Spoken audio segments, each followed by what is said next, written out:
casas dos irmãos uns dos outros, no domingo de doutrina e adoração. Obrigado, Senhor Jesus, pela ceia que a gente faz durante a semana. Te agradecemos porque tudo isso é pela sua graça, pelo seu poder, não vem de nós. E te agradecemos pelo ensino hoje do Espírito Santo sobre profecia, uso João, Pai, para nos dar entendimento. Por favor, não nos deixe só no âmbito teórico, não nos deixe só no conhecimento das letras, mas nos leva para a prática, porque o seu Espírito Santo foi deixado na terra quando o Senhor subiu aos céus, e ele habita em nós agora, e nós queremos aprender mais de quem habita em nós. É que nós te agradecemos. Amém. Amém. E aí, galerinha, no WhatsApp, vocês estão bem? Vocês estão felizes? Vocês estão querendo amar Jesus? Cara, então, um tempo atrás, eu estava planejando falar para as crianças sobre o Espírito Santo, só que aí Deus me fez entender que era para a igreja toda. E, coincidentemente, ontem o Lucas pediu para passar para as crianças também. Então, de fato, era para falar sobre isso. E quando a gente fala sobre o Espírito Santo, a gente tem que lembrar que o Mateus já deu aqui uma introdução antes, porque ele falou sobre o Espírito Santo e Grande Comissão, né? Acho que todo mundo lembra disso. E nessa série que foi um pouco rápida, assim, né? O Mateus deixou muito clara a importância do Espírito Santo, né? E na Grande Comissão, e fora outros tópicos também foram tratados, né? Como a comunhão, como a sensibilidade ao Espírito Santo e tudo mais. Cara, eu queria introduzir o máximo que desse sobre a pessoa do Espírito Santo mesmo, sabe? E quando a gente fala sobre o Espírito Santo, normalmente a gente costuma pensar no Novo Testamento, porque a gente vê Jesus falando sobre o Espírito Santo, a gente lembra de Atos 2, quando o Espírito é derramado, a gente até lembra de uma profecia, mas é de Joel 2:28, que fala sobre o Espírito sendo derramado, só que a gente não lembra do Espírito Santo no Antigo Testamento de jeito nenhum. E isso é uma coisa engraçada, porque, na verdade, se você abrir a sua Bíblia agora, em Gênesis 1, versículo 2, o Espírito Santo já estava lá, sabe? Fala que no princípio Deus criou os céus e a terra, era a terra sem forma e vazia, trevas cobriam a face do abismo e o Espírito de Deus se movia sobre as águas. Então, o Espírito de Deus, ele sempre esteve presente na criação. O que é engraçado, né, cara? Jesus é o meio... é a forma, né, cujo tudo foi feito, né? Sem ele nada teria sido feito. Ele é o verbo e pelo verbo tudo foi feito. Só que é interessante pensar também que o Senhor sempre, não gosto de falar usou, porque não soa muito legal quando se trata do Espírito Santo, porque eu não acho que encaixa com a pessoa dele, sabe? Mas o Espírito Santo também sempre foi um meio de Deus se mover na Terra, sabe? Antes de Jesus ser encarnado, por exemplo. Então, cara, quando o Senhor cria todas as coisas, o Espírito também estava presente, sabe? Da mesma forma que Jesus estava presente, sabe? Jesus era o verbo da criação que estava ali, sabe? O haja é Cristo, sabe? O haja é Jesus, ele é a essência de toda a criação. E o Espírito de Deus parava sobre as águas, e o Espírito de Deus estava naquele lugar, né? E no Antigo Testamento, o nome do Espírito Santo, né? A forma que é falado Espírito, no caso, porque não é Espírito Santo, creio eu, até onde eu me lembro, não tem nenhuma passagem que fala Espírito Santo mesmo, no Antigo Testamento. Posso estar errado, mas é porque eu não me recordo. A palavra é ruach. Você tem que coçar a garganta para falar. Ruach. Que significa vento, né? E, cara, de fato é isso, né? O Espírito Santo, ele pairava como um vento mesmo. E não só em Gênesis, como a gente vê em Atos 2, que eles estavam reunidos e um vento forte começou a soprar, sabe? Mas também um vento suave, como no caso de Elias, sabe? E já no Novo Testamento, em grego, no caso, o Espírito passa a ser chamado de pneuma, em vez de ruach, que significa sopro ou hálito. Não muda muito ali, né, de vento para sopro e tal. Mas eu acho muito interessante que sempre tem a ver com essa questão de ou do vento, ou do soprar, ou da fluidez de algo, sabe? E, cara, eu acho isso muito incrível, porque fala muito sobre a essência de Deus no Espírito, sabe? Porque quando Deus cria o homem, Deus também sopra o fôlego de vida nas narinas do homem, sabe? Então eu creio, sim, que antes da queda o homem tinha, sim, a presença de Deus habitando nele, sabe? Ele tinha o Espírito de Deus habitando nele, eu creio nisso, porque eu creio que toda a criação, tipo, ela foi afastada da presença de Deus, e não só da presença, mas como do Espírito de Deus, sabe? Senão não haveria necessidade de derramar esse Espírito, né? Se a gente for parar para pensar que Pô, todo homem foi criado por Deus, então todo homem já carrega o Espírito de Deus, mas o homem caiu, então ele precisa ter isso de volta, sabe? E a gente vê também a necessidade do Espírito Santo, porque sem o Espírito Santo, o homem caído nunca ia conseguir voltar para Deus. Essa é a necessidade principal. Agora, voltando um pouco à questão dos nomes, né, e tal, Jesus também cita o Espírito Santo como Consolador, em João 14, né? E a palavra para Consolador, de João 14, é Paracletos, que é muito interessante porque significa chamado para estar ao lado, ou advogado, ou conselheiro, ou ajudador. Então, o Espírito Santo, você vê que ele não se trata de, por mais que o significado possa ser um vento, um sopro, algo do tipo. O Espírito Santo é tipo um vento, né? Você não vê, mas você sente, né? Todo mundo já ouviu isso pelo menos umas 200 vezes na vida. O Espírito Santo, ele não é só um sopro que traz arrepio, sabe? Ele é um sopro que traz mudança, sabe? Que muda uma rota, que leva para outro lugar. E isso é provado em João 3:8. O vento sopra onde quer, você o escuta, mas não pode dizer de onde vem nem para onde vai. Assim acontece com todos nascidos do Espírito. Então, o Espírito Santo, ele não é alguém que Deus usa e não tem poder algum. A gente tem que lembrar disso também. Eu acho interessante que algumas pessoas teologicamente definem o Espírito Santo também como a energia de Deus em todas as coisas, sabe? Então, quando a gente pensa na presença de Deus e no Espírito de Deus pairando sobre a terra, a glória de Deus, o Espírito acompanha isso, sabe? Cara, você pode ver... Eu tenho certeza disso, que no Antigo Testamento, quando a gente vê os homens de Deus fazendo coisas, ou Deus fazendo coisas na terra, que a gente olha e fala, cara, como Deus fez isso, sabe? Isso é muito incrível. Foi por meio do Espírito, sabe? O Espírito de Deus nunca foi criado. Ele sempre existiu em Deus, sabe? Assim como Jesus. Tipo, cara, não teve um dia onde Deus pensou, vou inventar Jesus. Porque Jesus, em essência, é Deus, ainda que ele seja o Filho. O Filho não é o Pai não é o Filho, eles não são o Espírito, mas os três são Deus. Essa é a loucura da Trindade, né? Tipo, é uma dança onde a maior preocupação deles é um revelar o outro, sabe? Não é aparecer mais. É tipo, o Pai quer que todos vejam o Filho, e o Filho quer revelar o Espírito, e o Espírito só quer apontar pro Filho e pro Pai, e é isso, sabe? Cara, quando a gente lê isso, que ele é chamado para estar do nosso lado, a gente tem que lembrar que o Espírito Santo é uma pessoa. Tipo, quem anda do nosso lado nunca é um fantasma, mano. Não é um fantasminha camarada. Por mais que em inglês o nome dele seja Fantasma Santo, que não é um nome muito... não faz muito sentido quando a gente traduz, né? Mas ele é alguém que anda do nosso lado, cara. Sabe? O Espírito Santo é real, e ainda que ele não tenha um corpo físico, porque o vento sopra e você não sabe de onde ele vem nem para onde ele vai. Você não o vê, mas ele existe. E aí, tipo, quando a gente olha no Antigo Testamento, mais uma vez, porque eu acho muito importante enfatizar que o Espírito Santo não está só no Novo. No Antigo Testamento, o Espírito Santo ele não habitava nas pessoas, né? Essa acho que é o maior diferencial do Antigo para o Novo Testamento. No Antigo Testamento, o Espírito Santo ele possuía pessoas, por mais pesada que essa palavra possa parecer. A gente tem alguns exemplos, como Josué, Davi, e até mesmo Saul, né? E Saul eu acho que é o exemplo mais assustador, porque Saul é possuído pelo Espírito de Deus no momento onde ele está perseguindo Davi. Então, tipo assim, um homem mau foi possuído pelo Espírito de Deus. Isso é um pouco ofensivo até pra gente. Assim. Você imagina um cara que tá perseguindo alguém que foi escolhido por Deus porque ele deixou de fazer a vontade de Deus. E aí, quando ele chega perto de um lugar, mais especificamente, não ironicamente o que a gente tá fazendo aqui, a escola de profetas de Samuel, ele cai no chão, possuído pelo Espírito Santo, e ele fica profetizando. Cara, esse espírito vai lá, e esse espírito não é qualquer espírito, é o Espírito Santo. Vai lá, usa ele profetiza, sabe-se lá o quê, mas ele profetiza. E vai embora. Não é à toa que ele era atormentado por espíritos malignos. Porque não era o Espírito de Deus que estava nele, sabe? Eu acho até que, isso já é algo pessoal, mas eu creio até que encaixe com o que Jesus fala sobre uma casa vazia. A necessidade que o homem tem, principalmente de se preencher, obviamente, além de ter Deus habitando nele, de ter todo o seu comportamento, tudo mudado, toda a forma como ele guia a vida dele, sabe? Fora outras questões que a gente vai entrar aqui ainda, também é porque o espaço vazio ele é habitado por outras coisas, por outros deuses, por outros espíritos 7 vezes piores, sabe? E a gente vê isso em Saul, cara. A gente vê um cara que foi usado por Deus. Quando Davi, por exemplo, é escolhido, né? Ele é ungido e o Espírito de Deus vai sobre ele, sabe? Então, com Saul não foi diferente. A diferença é que Saul ele não deu ouvidos ao Espírito de Deus, ele não deu ouvidos aos conselhos de um homem de Deus, que era Samuel, né?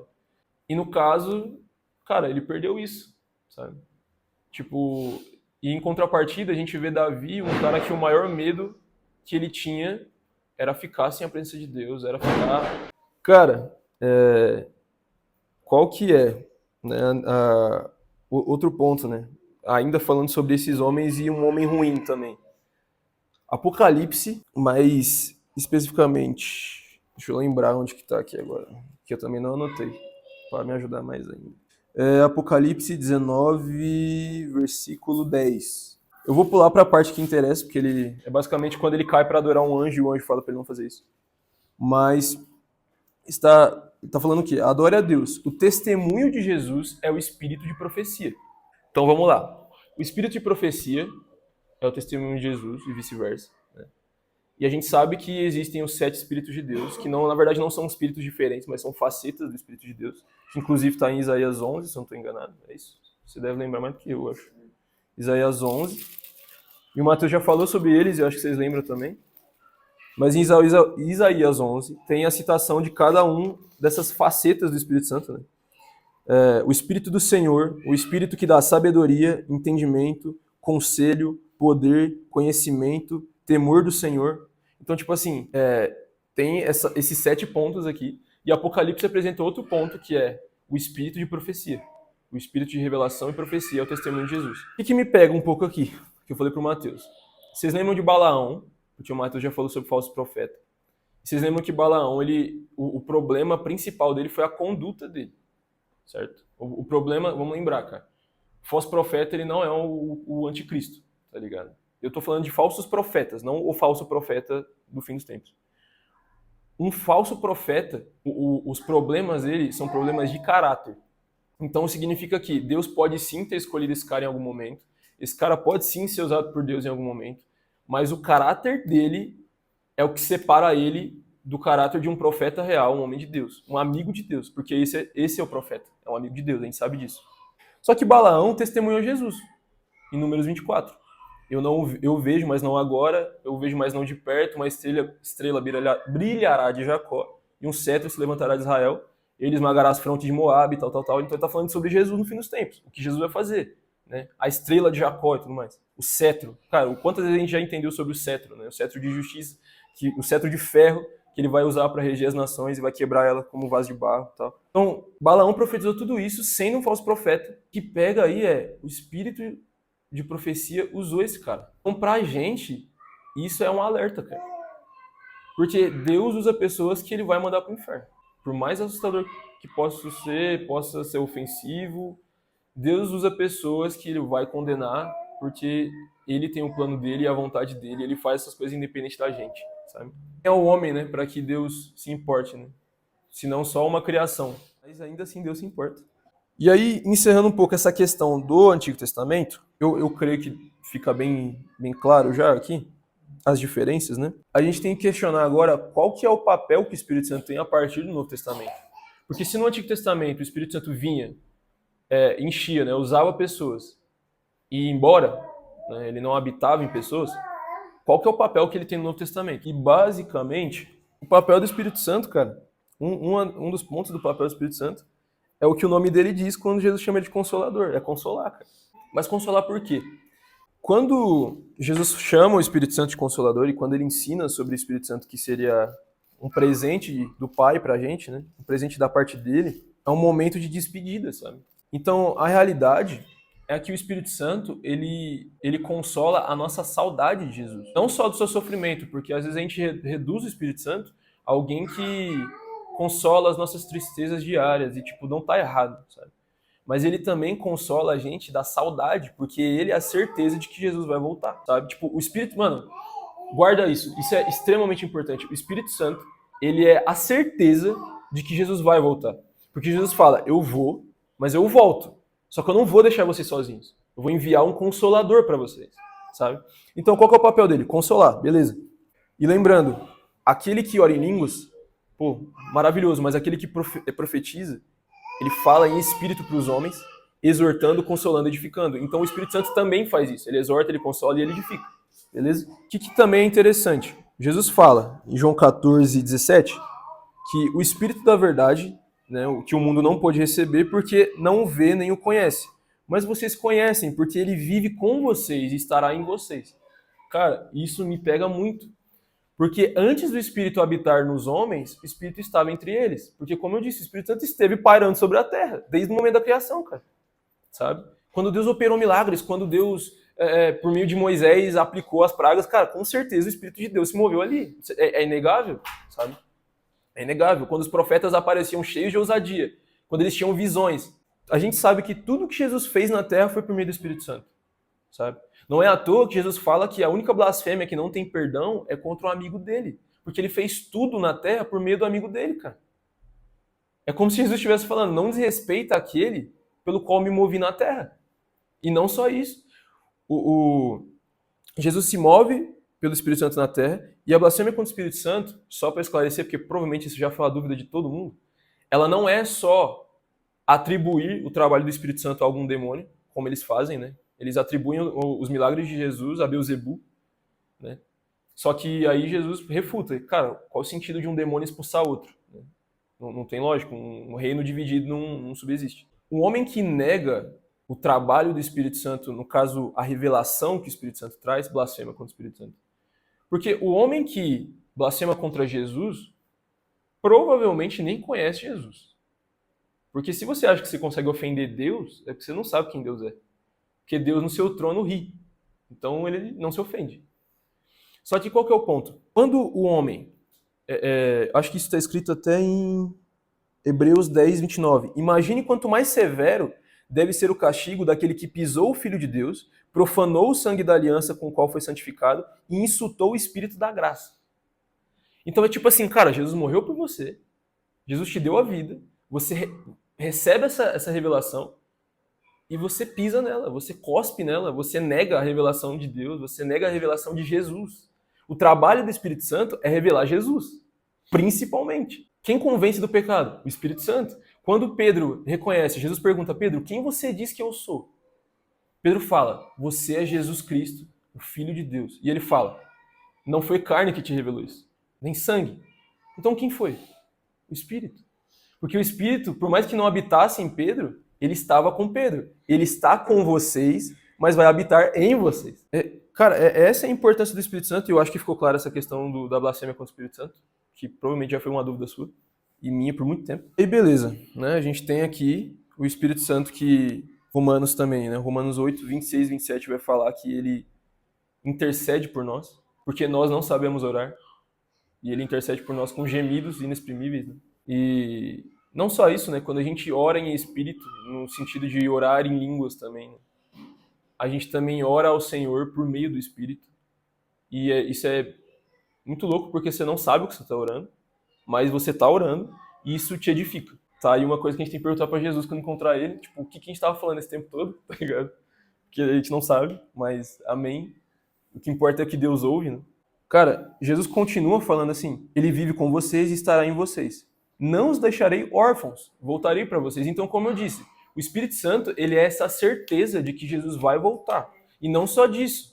O Espírito Santo, ele é a confirmação da filiação que nós temos em Deus Pai. Gálatas 4, 3, 7. O Espírito nos ajuda a viver a realidade da adoção de Deus Pai. Porque fala o quê? Que nós recebemos o Espírito Santo, nós somos selados por ele, e por meio dele, nós clamamos Abba.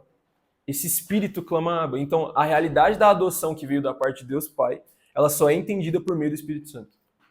Porque, vamos lá, contudo, aos que receberam e aos que crerem no seu nome, certo? Foi dado o direito de serem chamados filhos de Deus. Como que você recebe a revelação e crê sem o Espírito Santo? Não existe isso. Então, o fato de você crer, receber e ter essa afiliação por meio de Deus Pai só acontece pela revelação que o Espírito traz. E eu acho que vocês percebem que Santo e Jesus, eles fazem um trabalho muito parecido, né?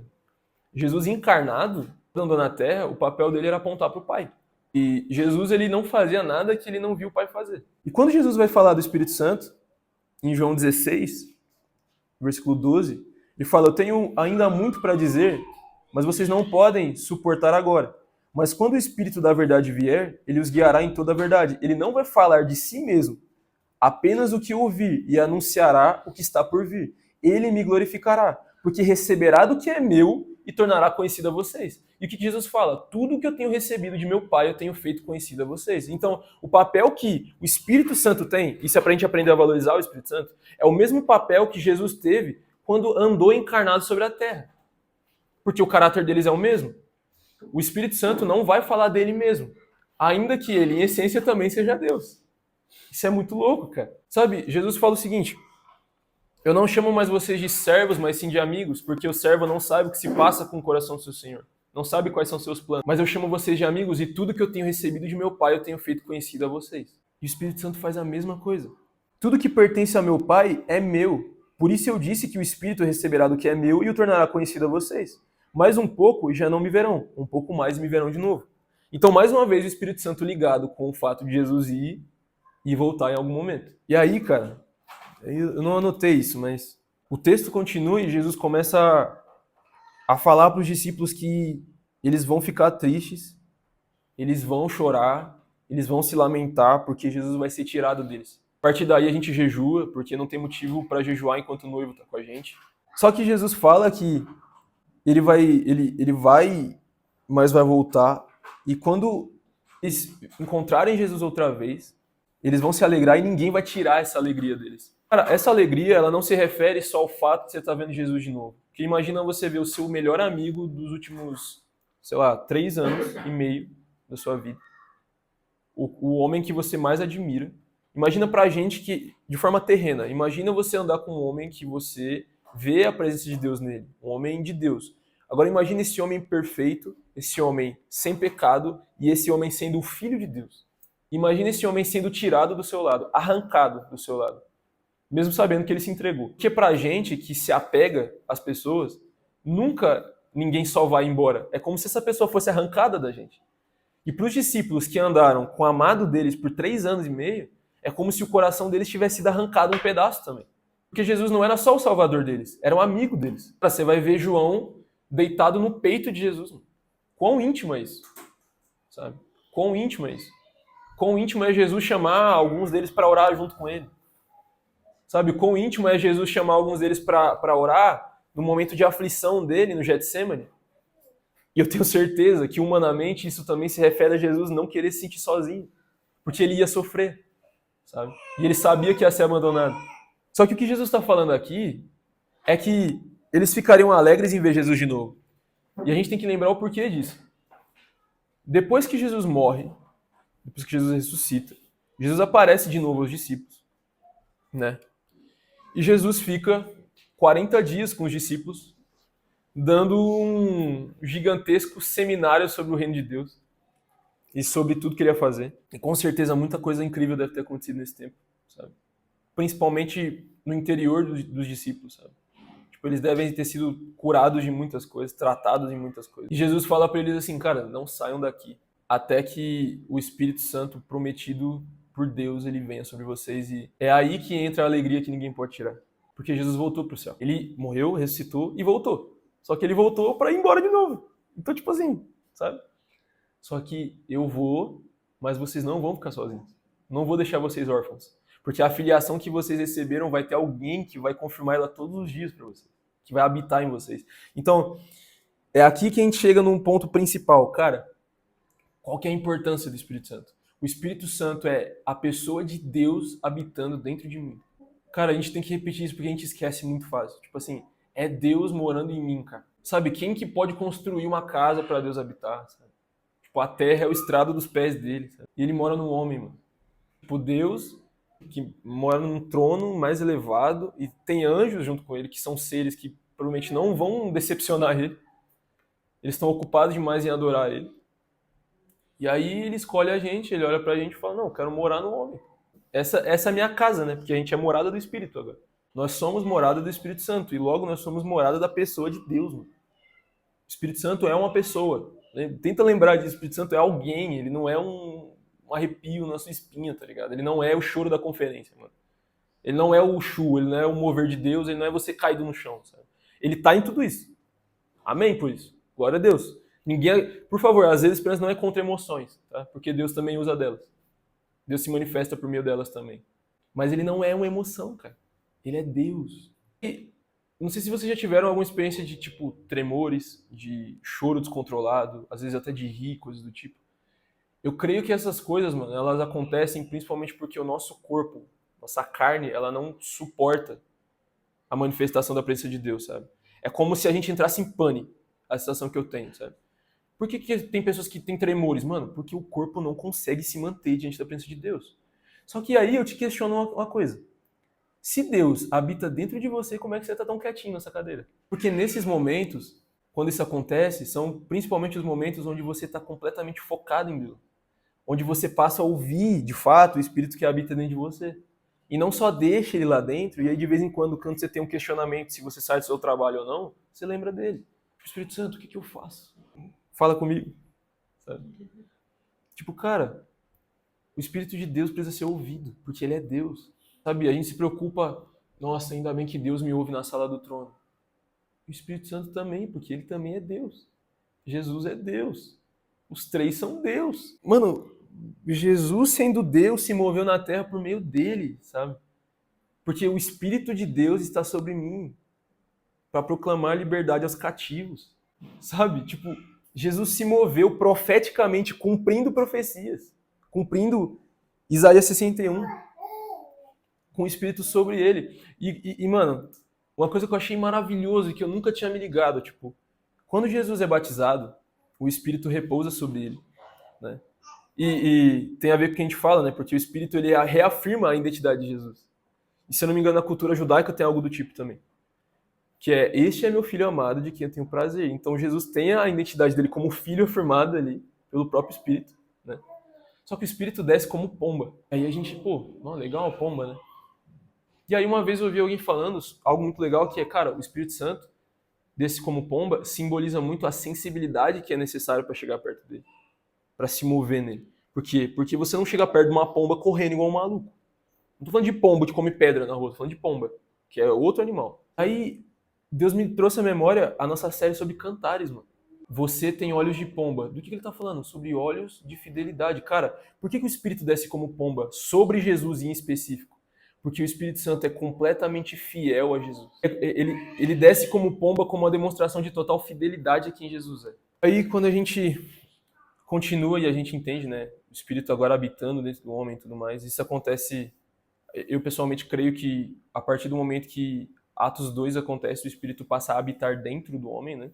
Mas até então o Espírito estava com eles, até porque Jesus envia os 12 e eles curam, eles expulsam demônios, né? Eles operam milagres, então eles não podiam fazer isso sem o Espírito Santo, mas o Espírito Santo que usou eles ali, estava com eles, mas ainda não habitava neles, porque é o que Jesus fala. Já em Atos, o Espírito desce sobre eles. Então eu creio que naquele momento eles são, sim, a visão que a gente tem aqui, que o Espírito Santo, todo mundo recebe o Espírito Santo quando é convencido pela revelação de quem Jesus é, do pecado, se arrepende e aceita Jesus. A partir desse momento você tem o Espírito Santo. É o que nós cremos aqui no Asilo.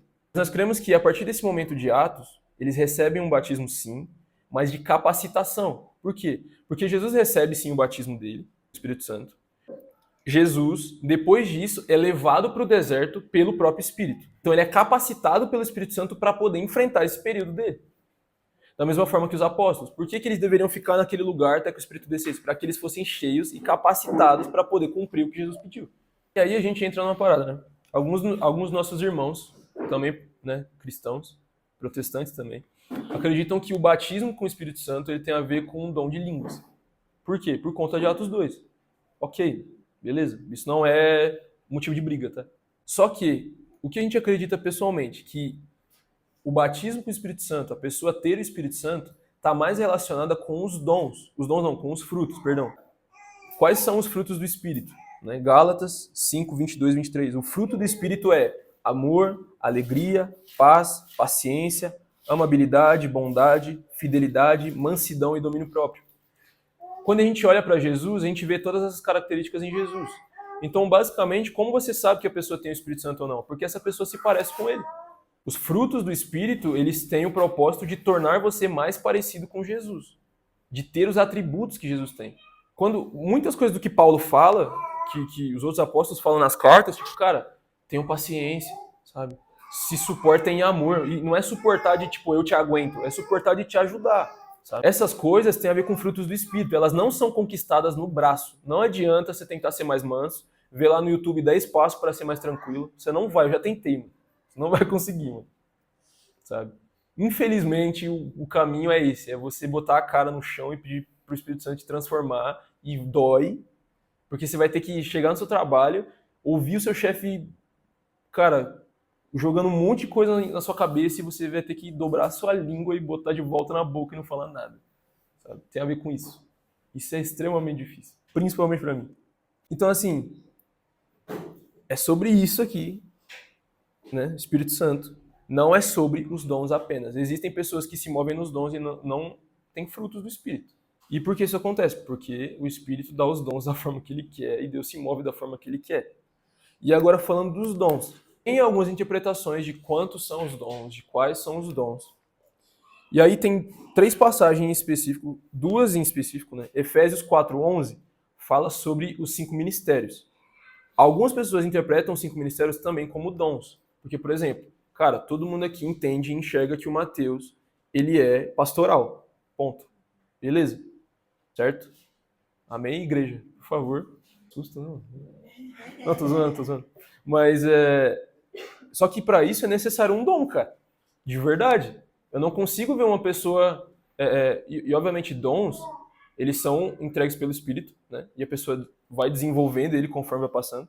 São presentes de Deus também, né? Então tem gente que, por natureza, você olha e você fala, cara, esse cara aqui, ele é pastoral, esse cara aqui é mestre e tudo mais, e é isso aí. Aí falando de dons, tirando Efésios 4:11, se referindo a coisas que são diretamente dons, que são citados por Paulo, por exemplo, a gente tem Romanos 12, do 6 ao 8, e 1 Coríntios 12, do 8 ao 10. São esses dons. Cara, eu não vou ler os textos, porque, tipo, os dons estão um pouco, assim, espalhados no texto, então você tem que ler com calma e você vai encontrar eles ali. Mas, pontuado aqui seria o dom de profecia, de servir, de ensinamento, de dar ânimo, de contribuir, de liderar, de mostrar misericórdia, de palavra de sabedoria, palavra de conhecimento, de fé, de curar, de prestar ajuda, de operar milagres, discernimento de espíritos, falar em línguas, interpretação de línguas, e é isso. Algumas interpretações, se não me engano, na Igreja Católica, ela interpreta como apenas 7. Até, acho que no catecismo deles são 7 dons que são ensinados. E, basicamente, sobre dons, é isso aí. A gente vai desenvolver mais sobre isso, porque se a gente vai falar sobre profetizar, a gente vai ter que falar sobre outros dons também, é inevitável, né? Mas eu queria agora falar sobre outra coisa relacionada ao Espírito Santo, que está em Efésios 4. Tá fazendo sentido até aqui, gente? Efésios 4:30 tem uma coisa aqui que é apresentado que a primeira vez, muitos anos atrás, quando eu li, eu fiquei, interessante, nunca tinha ouvido sobre isso. Não entristeçam o Espírito Santo, com o qual vocês foram selados para o dia da redenção. 2 pontos interessantes. Primeiro, tem como entristecer o Espírito Santo, e se você entristecer o Espírito Santo, obviamente está entristecendo Deus, porque ele é Deus. Ok, beleza. Lembra daquele ponto. Para você chegar perto de uma pomba, você tem que chegar com sensibilidade. Então, você tem que ser sensível ao Espírito Santo, para não entristecer ele, sabe? Às vezes você vai estar falando alguma coisa e aí você vai soltar alguma coisa e vai parecer que tem uma nuvem de tempestade na sua cabeça, cara. Isso é temor do Senhor que vem do Espírito Santo, sabe? É um lembrete de que o Espírito Santo está te ouvindo e você precisa tomar cuidado. Só que o que chama atenção também, segundo ponto, vocês foram selados com ele para o dia da redenção. Então, mais uma vez, além do Espírito Santo ser a certeza de que Jesus volta, ele é a certeza de que nós estamos sendo guardados por ele até o dia da redenção. Nós somos selados por ele, nós somos selados com o Espírito Santo. É ele que vai nos capacitar para que a gente não negue a Jesus na grande tribulação, cara. Sabe? Então, a gente estava conversando indo embora, eu e o Alan, e tipo assim, a gente vê que durante a grande tribulação vai ter um grande avivamento, sabe? O último grande avivamento de Joel 2:28. Então a gente entende que o Espírito está acordando a gente agora para se arrepender, para que o avivamento venha, e esse avivamento vai acontecer nesse período. Vai ser o momento mais glorioso da igreja, porque ela vai estar se movendo, tipo assim, naquele pique dos apóstolos de Atos, só que multiplica isso por 100 vezes, mano. É tipo isso aí, entendeu? É muita coisa, é muita unção, é muito milagre acontecendo, é muita salvação, principalmente. Em contrapartida, a grande apostasia, né? Muitas coisas tristes também. Mas o Espírito é aquele que vai guiar a gente até esse momento. Então, que momento? O dia da redenção, que é o dia do Senhor, é o dia do nosso corpo sendo transformado, é até o fim disso tudo, cara. Sabe? Ele é quem vai guiar a gente. Por que é tão importante a gente lembrar de Atos 2 agora? Porque Atos 2, o Espírito é derramado para que as pessoas sejam capacitadas para aquilo que acontecer em todo o livro de Atos, certo? Para o que a igreja vai viver. Não diferente é Joel 2:28. Joel 2:28 é o último grande derramar do Espírito para que a igreja seja capacitada para viver os últimos dias. Por isso que é interessante você olhar para os últimos dias pela lente de Atos. Você olha os últimos dias pela lente de Atos, mas lembra, multiplica isso por 100, 200 vezes mais, cara, porque vai ser muito pior. Agora, voltando para não entristecer, que era um parêntese importante. Livrem-se de toda amargura, indignação, ira, gritaria e calúnia, bem como de toda maldade. Sejam bondosos e compassivos uns para com os outros, perdoando-se mutuamente, assim como Deus os perdoou em Cristo. Essas coisas são as coisas que entristecem o Espírito Santo. Só isso, obviamente, mano, o pecado, sabe? Você tá amarrado no pecado e coisas do tipo. Tem outros livros, por exemplo, Tessalonicenses, Colossenses, que vão citar outras coisas de pecado também, sabe? Tipo, cara, calúnia, maledicência, imoralidade, sabe? Coisas que o Mateus tem falado até pra gente. Acho que na última pregação ele citou alguns desses pecados também. E essas coisas são coisas que entristecem o Espírito Santo. Então, mano, basicamente, eu acho que é isso, porque a ideia era aprofundar o máximo que desse nesse tempo que a gente tem na pessoa do Espírito Santo, no caráter dele, entristecer ele, e qual é a importância dele, né? Mas eu quero enfatizar isso mais uma vez, mano, o Espírito Santo é Deus morando dentro de você. O Espírito Santo, ele se entristece, porque o Espírito Santo tem emoções perfeitas, assim como Deus. O Espírito Santo, cara, ele é o melhor amigo que você pode ter, porque ele é Deus, mano, sabe? Ele é a presença de Deus habitando em você e nunca mais te deixando, sabe? Ele é a pequena parcela do que o homem tinha no passado, sabe? Deus habitando dentro dele. E o Espírito Santo, ele tem o papel de te levar até o fim sendo fiel, e você tem que se esforçar também, mas você tem que se esforçar sabendo que você tem esse auxiliador, esse consolador, né? Esse intercessor. E é isso, mano. Queria que vocês fechassem os olhos rapidinho. Espírito Santo, muito obrigado porque você é Deus. Obrigado porque você mora em nós e você transforma o nosso caráter, a nossa conduta. Eu oro para que você toque os nossos corações aqui agora. Eu oro por mais sensibilidade da sua presença. Eu oro para que, tanto na pregação quanto na adoração, Senhor, que nós estejamos atentos a você, Espírito Santo. Espírito Santo, nos perdoe por não te dar atenção, por não ouvir a sua voz, por não nos calarmos para ouvir você. Me perdoa, Senhor, por dar ouvido a muitas coisas, mas não dar ouvido para o seu Espírito Santo. Jesus, nos perdoa por ofender o seu amigo, por ofender a sua presença. Espírito Santo, eu oro para que você traga à nossa memória aqui agora pecados, para que você traga à nossa memória coisas que nós temos dito, pensado, que nós precisamos mudar. Oro para que tudo que foi falado aqui, Senhor, independente de mim, entre no coração de cada um aqui, dê frutos, Senhor. Eu oro por frutos em cada um aqui, Senhor. Eu oro para que eles cresçam na sua presença. Eu oro para que eles cresçam no ouvir o Senhor. Espírito Santo, Deus morando em nós, nosso amigo, enche o nosso coração do conhecimento de Deus. Em nome de Jesus.